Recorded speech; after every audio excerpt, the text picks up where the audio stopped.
Assalamualaikum warahmatullahi wabarakatuh. Bismillah, alhamdulillah, wa syukrulillah, wassalatu wassalamu ala rasulillah. La haula wala quwata illa billah.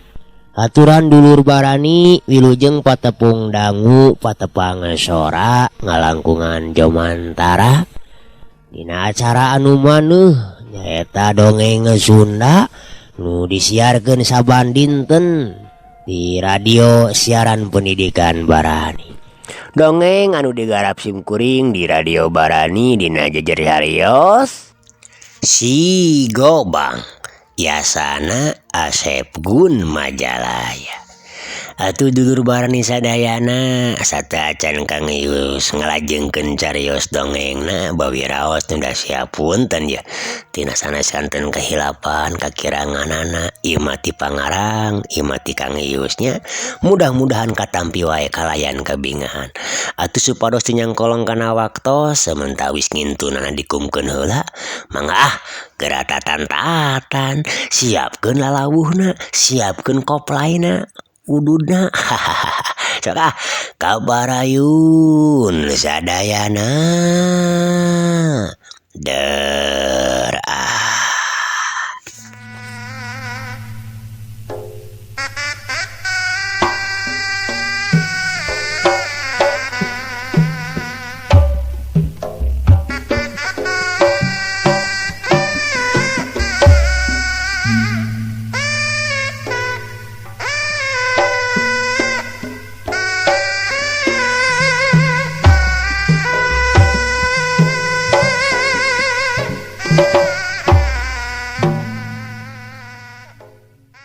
Pigelang kita regos hideung beunang dihanca ku teungeulan kepangna Rakaseta.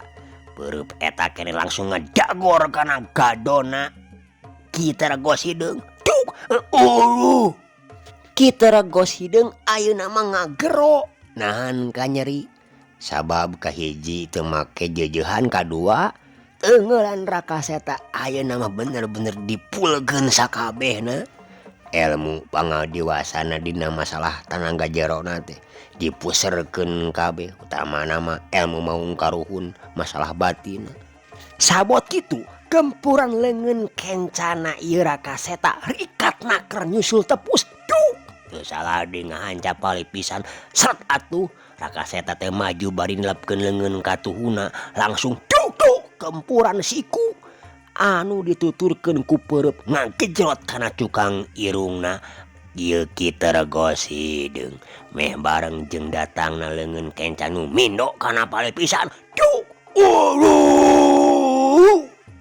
dulur Barani antuk nama kita regos hideung teh ngagerung bari badana kontan ngagedebut.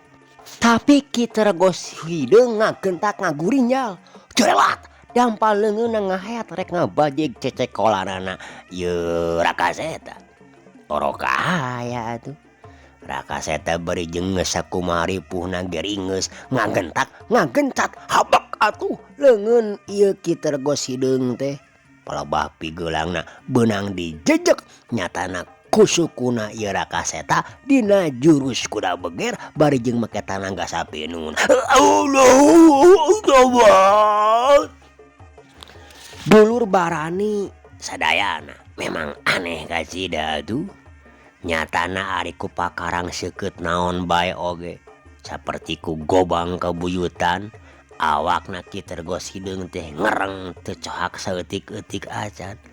Tapi Ariku sababaraha kali kabenangan ku jurus maung karuh kudu dikombinasikeun jeung jurus lian-liana kalawan make tanaga jero anu kacida nakerna mah ngarasa ripuhna lain lumayan. Palebah dieu ieu dua jago khususna Kitarago Sideung jeung Rakaseta si Gobang memang bisa disebutkeun dua lawan anu kacida tandingna.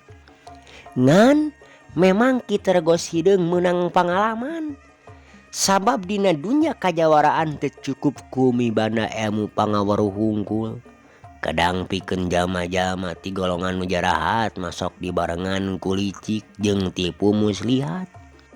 Kitu deui Kitarago Sideung manehna geus kawentar ku sakumna para jawara pang-pang nama anu kungsi jadi lawan-lawana nyaeta kawentar ku kalicikan jeung tipu muslihat. Nah, seperti harita keur ngajuraroh teh Kitarago Sideung ampun-ampunan.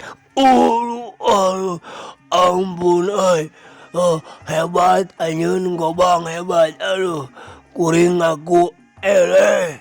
Cenah dulur. Kituna teh bari nyungkruk beungeut narapet kana tanu. Rakaseta jadi ngarandeg. Teu kebat ngalancarkeun serangan susulanana. Saterusna Raka lalaunan nyampeurkeun ngadeuketan ka Kitarago Sideung. Nu harita masih keneh nyungkruk. Dua dampal leungeunna dipake nutupan beungeutna nu dirapetkeun kana taneuh. Kira-kira salengkah deui Rakaseta kalebah si Kitarago Sideung. Nah atuh ari syuur pelesat warus. Aduh. Rakaseta kontan badana ngacleng jauh naker.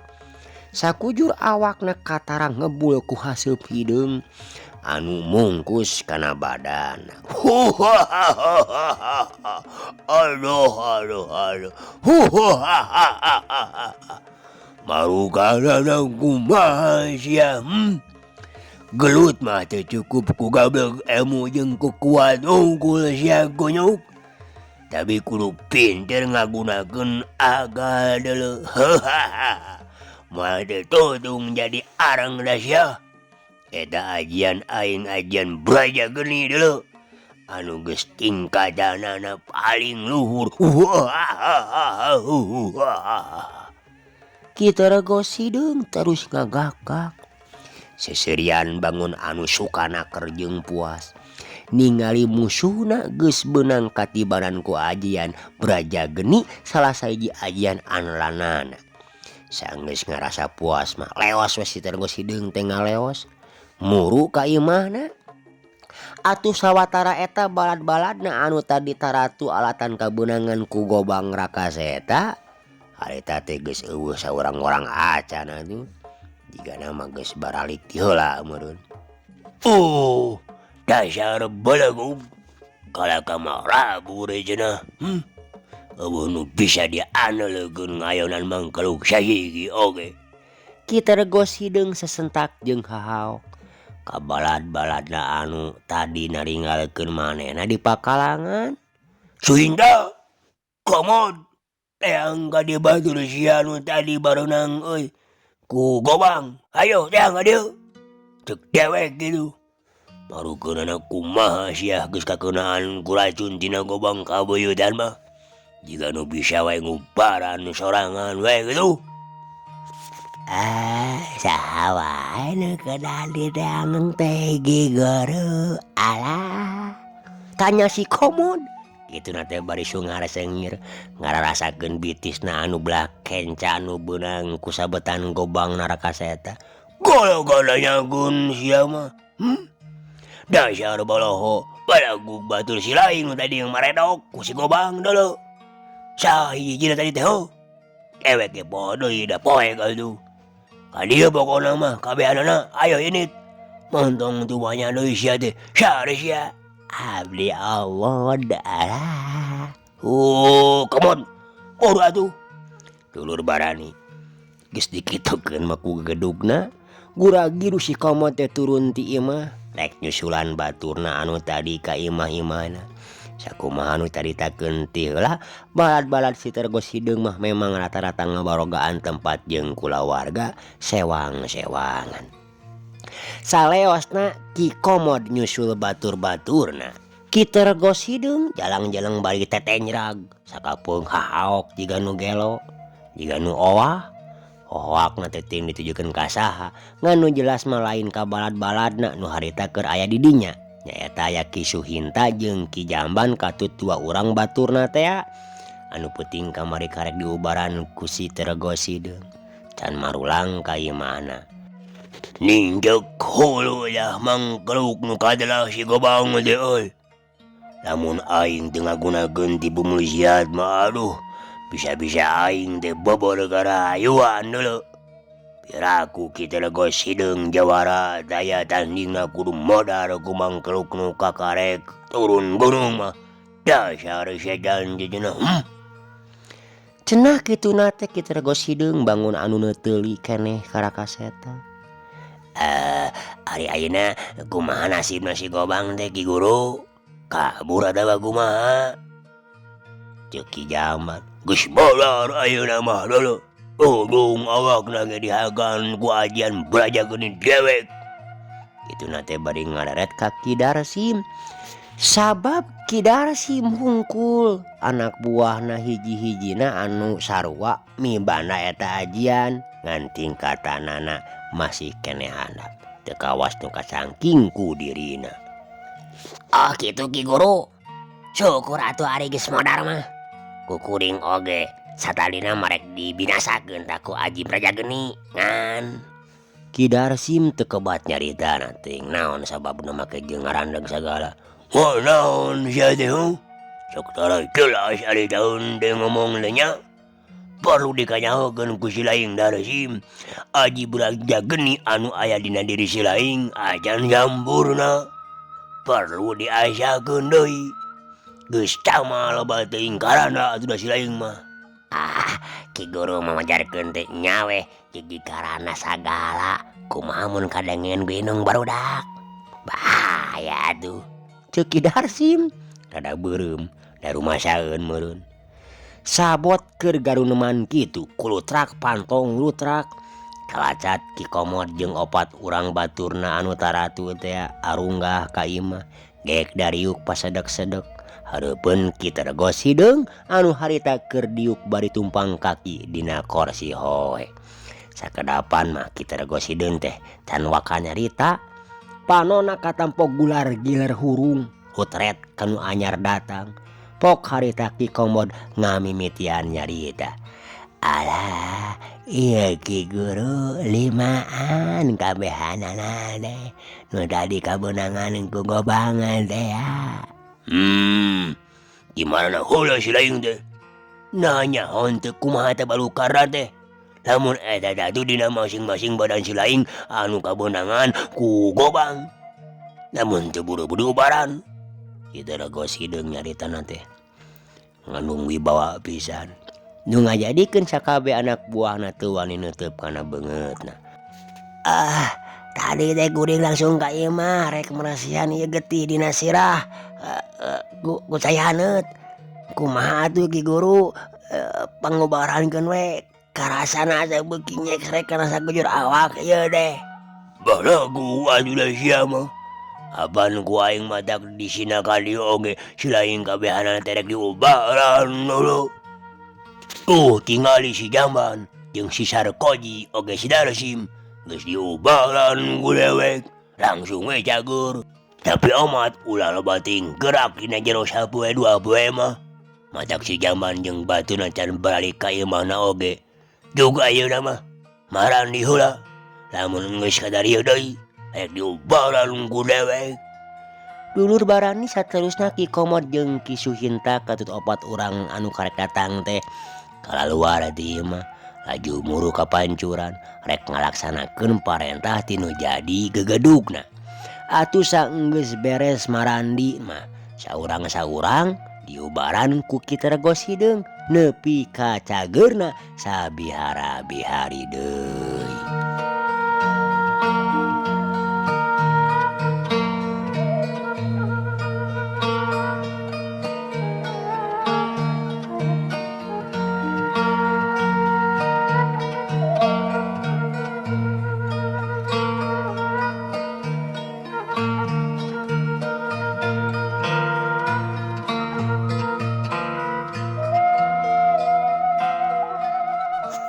Dulur barani nusaati kanca dangu nusatuhu baraya nusatia di mana bae ayana. Cagayaan di tempat si Teregos hideng, urang simpen heula di handelem sieum. Urang tunda di hanjuang siang, paranti nyokot ningalkeun ka payun urang guar deui. Ayeuna urang nyaritakeun kaayaanana Rakaseta. Nalika awakna beunang katibanan ku Aji Brajagenina Ki Teregos hideng. Harita Rakaseta awakna ngacleng jauh ti pakalangan. Dina kaayaan awakna anu tutung geseng hideng bari ngaluarkeun bau hangit. Tapi Rakaseta teu ilang kasadaran. Atuh harita teh Rakaseta kabireungeuh keur diuk bari sila dina luhureun batu. Memang daya tahan awakna kabilang kuat dulur.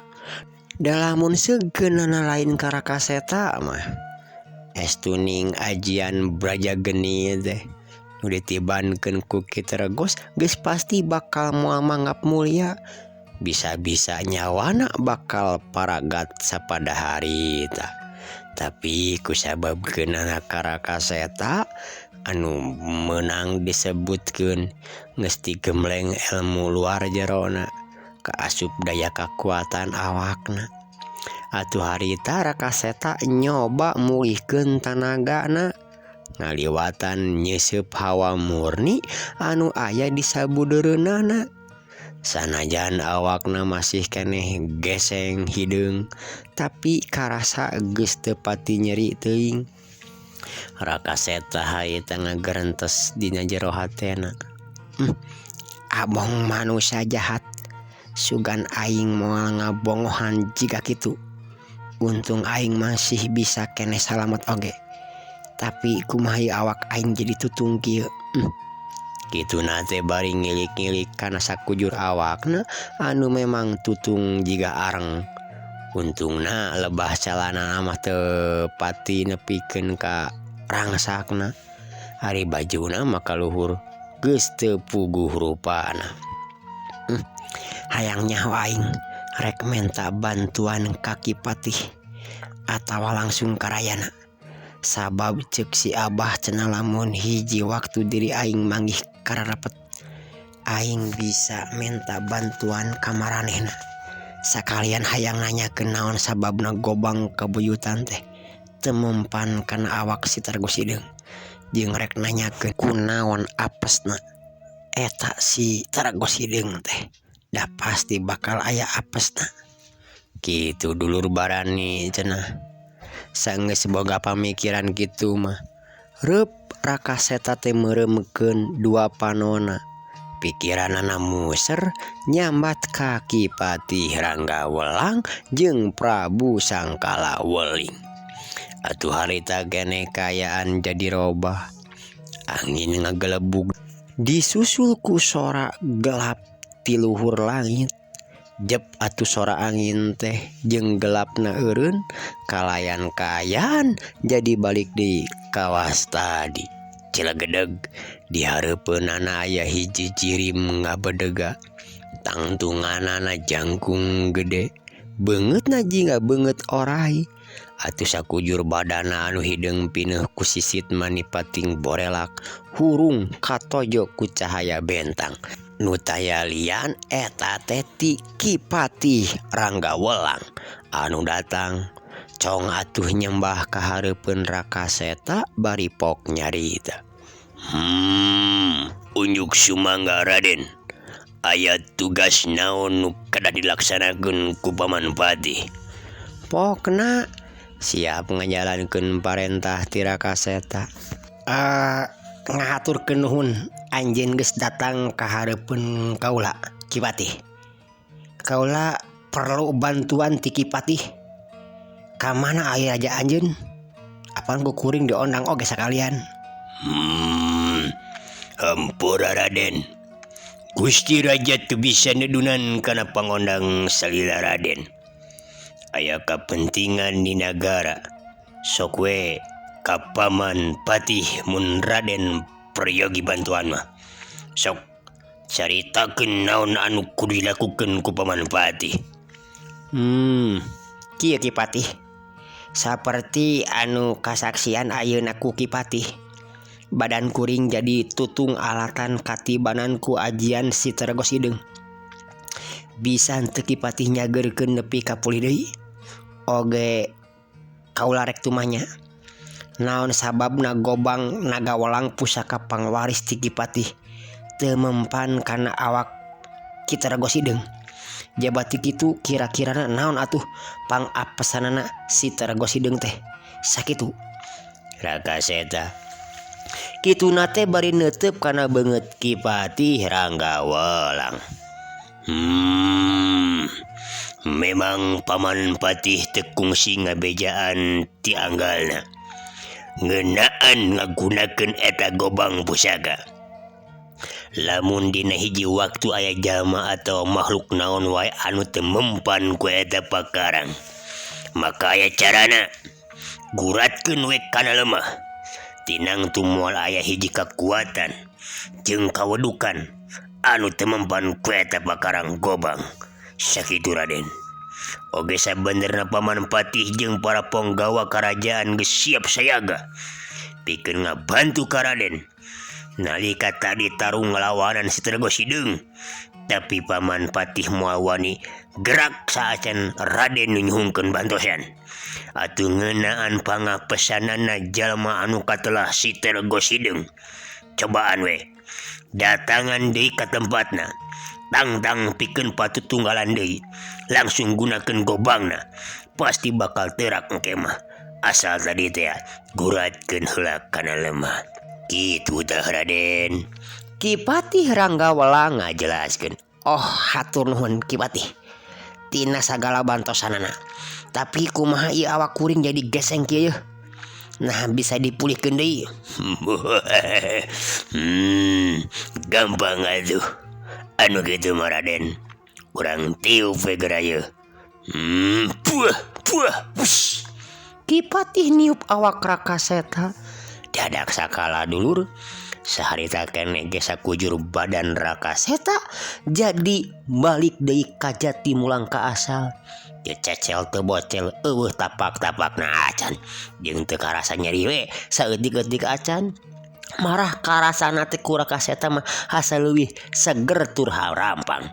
Dan ari bajuna mah anggar we rarawing dulur. Aduh, hebat Ki Patih, hatur nuhun Ki Patih. Awak kuring jadi cager, tur jadi asa harampang kieu ieu teh. Nyaan atuh ari kitu mah kuring ngarti kana sagala anu bieu dijelaskeun ku Ki Patih.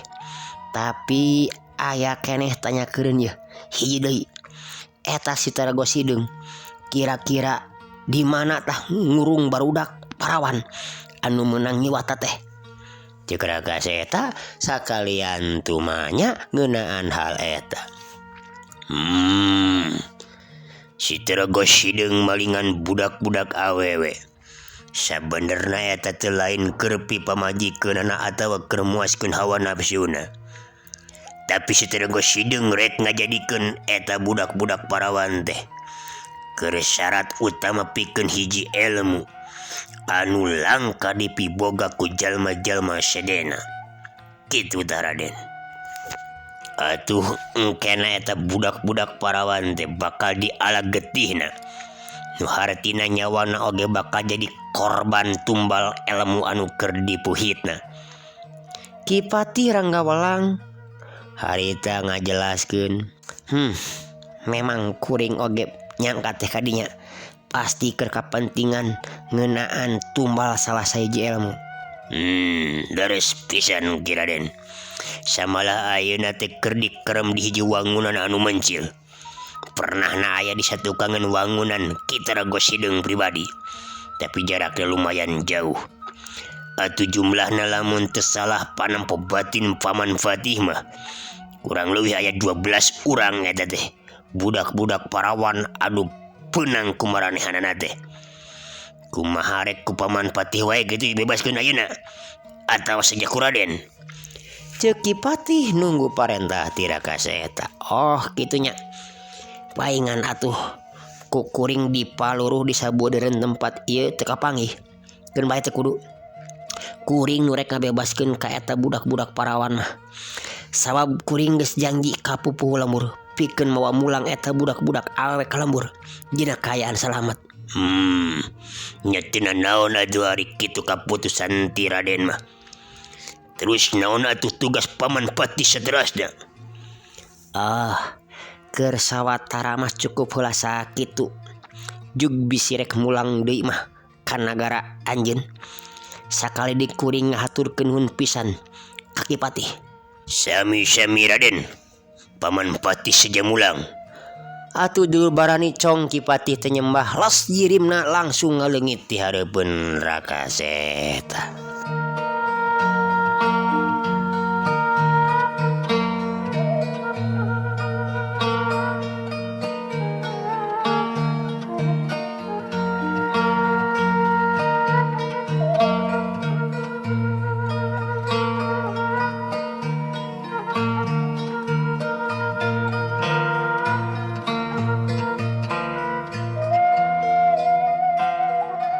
Dulur barani wanci geus nincek ka janari Rakaseta masih kene ngahuleng bari diuk dina luhureun batu.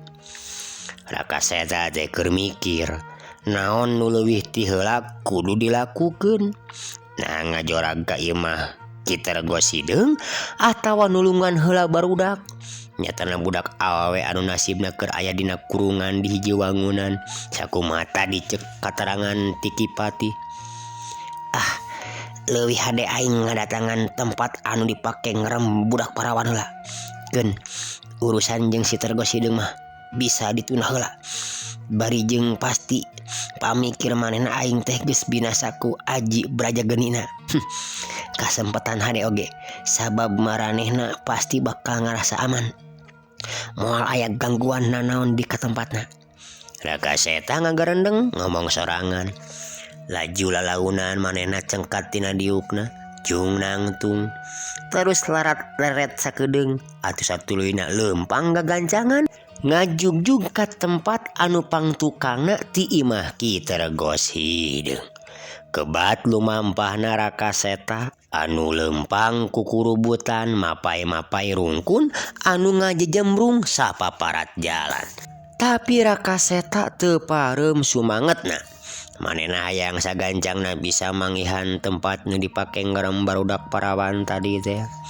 Memang jauh pisan jarak antara imah Kitergos hideung ka tempat nu ditujuna teh. Moal kurang ari saja Rakaseta leumpang. Tapi tempat anu keur dipaluluhna teh acan kapanggih keneh wae. Reg Rakaseta ngeureunkeun lengkah sukuna. Geek diuk luhureun akar tangkal kai. Napasna karasa ngahegak sabab ngarasa capek lumampah anu lumayan jauh bari jeung dina kaayaan poek. Ditambah kujang jalaneunana anu rembet ku kakayon.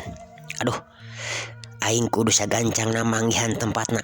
Saacan meletek panon poe kudu geus kapanggih jeung kudu geus bisa mawa mulang sakawih budak parawan anu keur dikerem ku si Tergos hideung. Tapi di perbah mananya tempatna. Duh, lamun waktu beurang mah tangtu gampang kapalurna. Tapi teu nanaon. Kaburu kapargo manten meureun lamun beurang mah. Nyatana ku balad-balad si Tergos hideung. Cek Rakaseta gegerendeng panonna rarat-reret ka sakuliah tempat eta. Atuh di kajauhan hawar-hawar kadenge sora bedug. Hartina harita teh geus waktuna ngajalankeun salat subuh. Rakaseta gura-giru turun ka handap sabab kadenge sorana anu nerelek. Bener we barang geus aya di handap katinggali aya cai nyusu. Caina herang tur bersih. Atuh Rakaseta teh terus abdas prak ngalaksanakeun salat subuh. Beres salat rakaat teh terus wiridan menta-menta ka nu Maha Kawasa sangkan dibere pituduh ngeunaan tempat anu keur dipaluruhna.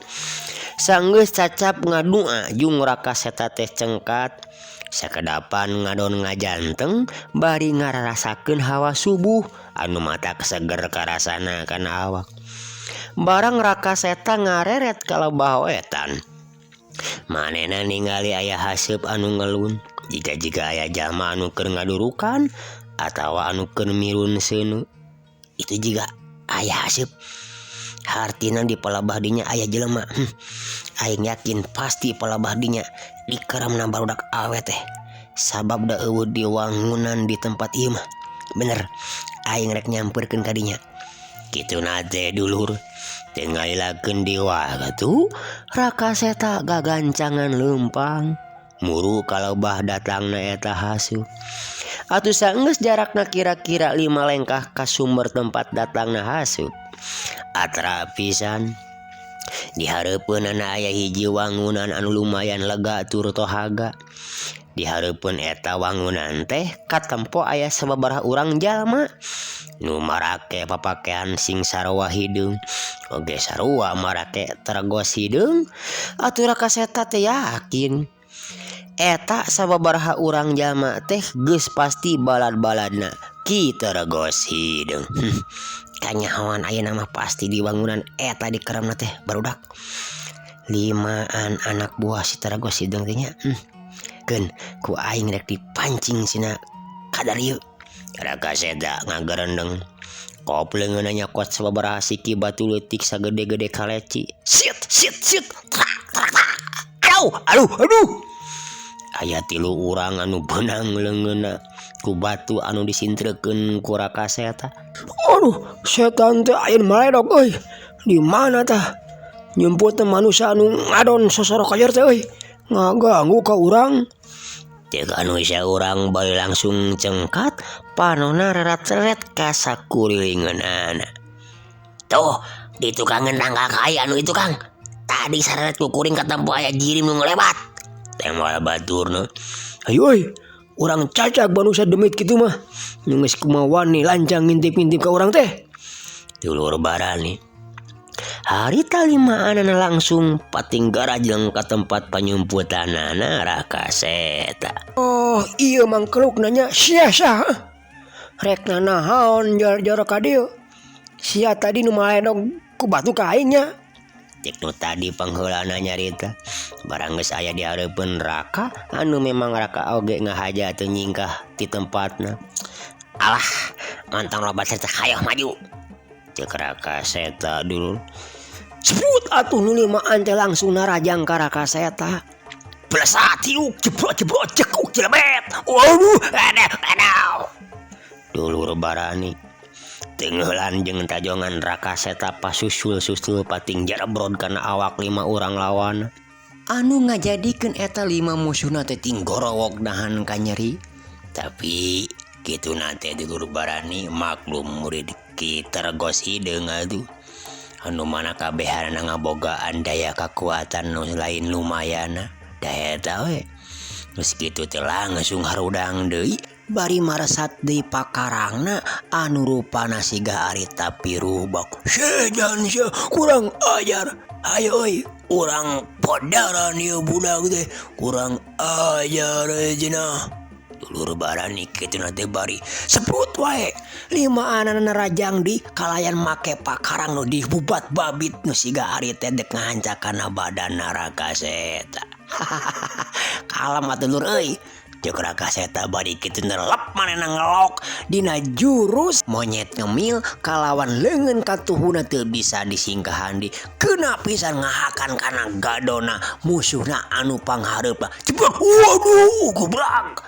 Teu kitu dulur bari tukang geus ngahiuk deui karasa anginna kana badan Raka Seta. Atuh Raka Seta malik deui laju najongkeun suku katuhuna. Gebang, prabat, waduh, dulur barani. Sabot keur kitu anu duaan deui meh bareng. Anu mana pakarangna teh diangkat dek nyacagana sirah Raka Seta. Tapi Raka Seta teu gimir.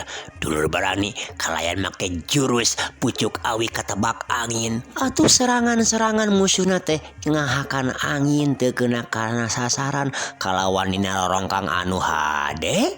Raka Seta pereupna kencak katuhna. Cepot duarana ngahancak kana palipisanana ieu 2 musuhna. Waduh, tabat, gubrak. Dulur barani di mana ngajulah roh deui rada hamar-hamir ayeuna makan tamponna teh tapi jigana teh kuat naker nu limaana cinggorenteel di harudang deui kalawan dina jurus jeung gerakan anu bareng limaana ngareneng nyerang deui ka Rakaseta anu mana ieu sanjatana anu jiga arit rubak teh geus sayaga di hareupeunna bari jeung katempong ngahegak oge. Urang aya euy. Siapa? Urang serang babarengan euy make jurus anu pamungkas ti Ki Guru. Kituna teh Dulur Barani bari jeung rakatak siga nu ngawatek ajian. Anu mana pakarang-pakarang anu kedisakalan pikeun kang ngabula tuh. Biji hasil hideung kalawan tina waktu anu teu lila bareng kabehanana rek nyerang ka Rakaseta ku pakarang-pakarangna sewang-sewangan. No aduh ari tang kubrak. Dulur Barani sadayana kabeh pakarangna ngaratleng bari dina kayaan para rotong sababaraha bagian. Kitu nate sabab Rakaseta mapag serangan musuhna nyatana ku gobang kabuyutan anu nyaho-nyaho aya dina leungeunna. Kalawan ramo-ramo leungeun kencana Rakaseta geus hasil keuna kana badan-badana ieu musuh-musuhna nyatana ku jurus maung karuhun anu ngajadikeun musuh-musuhna teh teu bisa hudang deui. Hayo hudang deui. Aduh kakak gegerungan nih gitu cenah cek Rakaseta melong ka musuh-musuhna anu ngajarongkeng limaanana bari jeung humaragung nahan ka nyeri teu bisa hudang deui teu sanggeus kitu Rakaseta gagancangan asup ka jero eta wangunan kasampak teh bener we di salah sahiji rohangan aya sababaraha urang budak awewe anu keur nyarempod di juru. Paroman banget na bangun anu nyidem kasieun jeung kasoak anu lain dikirana.